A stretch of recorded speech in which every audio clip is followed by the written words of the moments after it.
Hi, this is Mandy from Sunflowers and Doors. Welcome back to my channel. Today I am doing a flip through of a kind of design team project I've been working on for Rachel from Beebeecraft, using her Doors of Dublin kit. I'm trying out different projects at the moment. I'm kind of trying to get into different shapes, different sizes. So yeah, that's what's inspired this one here. It's a beautiful kit. The colours are absolutely gorgeous. I'm also using some, what I've done on the back of this, I've done almost like a bit of a fabric back, but not. And I've used lots of different ribbon from my stash, but this particular one here, which is probably the foremost used, is from Beebeecraft. Beebeecraft.com. I will put a link to the shop in my description. I'm working with them at the moment in a collaboration, and I've been working with some pendants, some stamps, and also some laces. This is just one of the colours. There was 21 colours in total, and there was a lot of lace there. So I really like greens, bright greens. I don't do a lot of work with, so because I had some work myself, some materials myself, and I had this gorgeous lace here from Beebeecraft, I decided to give it a go. So what I wanted to achieve with this one is I wanted to kind of do something that was a bit of a multi-functional piece. So I'm working with envelopes at the moment, but I didn't want to do what I've been doing with envelopes, which is a big piece, and with pockets and journal cards. So with this one here, I've done this as almost like a little...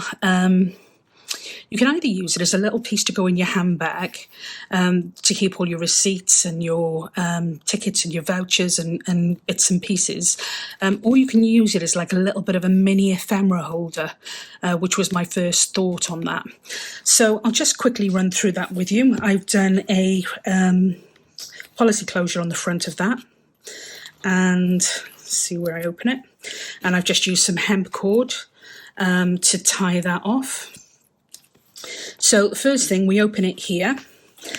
These are all envelopes that have been attached to some green card. What I've done on this side here is literally a side pocket here, which is quite big, and a side pocket here, which again is quite big. So that is that. If you flip it over the other side, we've then got...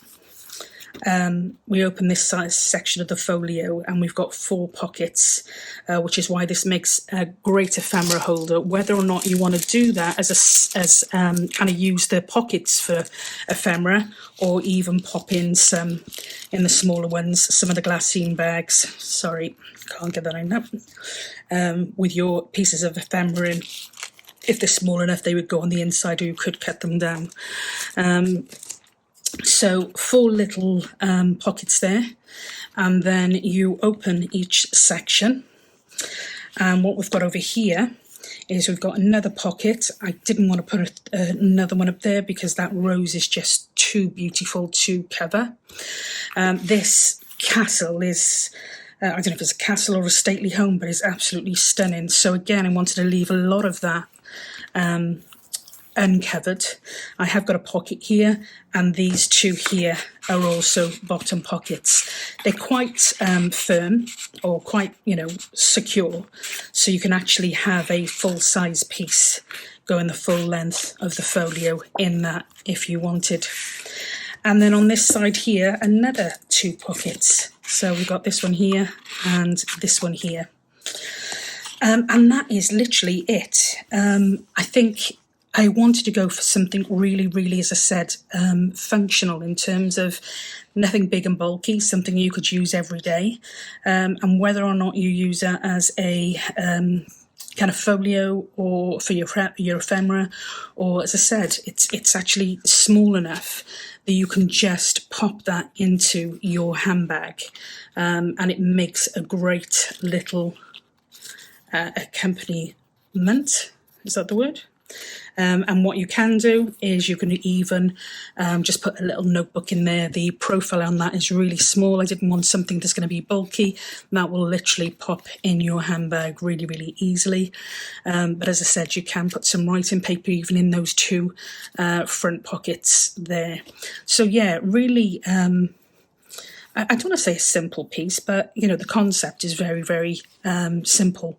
But yeah, absolutely loved working with this kit. Is just so beautiful. And now I'm not a rose flowery person, believe it or not. Well, you probably would if you've seen a lot of the Tim Holtz stuff that I've been working on.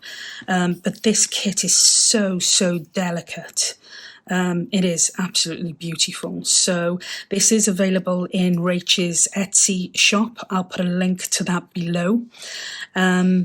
But yeah, absolutely gorgeous. And again, as I said, I will put a link to Beebeecraft just so you've got kind of a way into this materials here. So yeah, really, really quick walkthrough. I think it's really, really cute. And yeah, I hope you enjoyed it. So love to hear from you, to know what you guys are up to. Comment section down below, just pop in a comment, let me know you're here.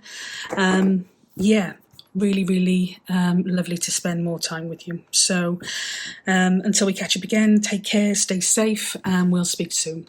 Bye for now.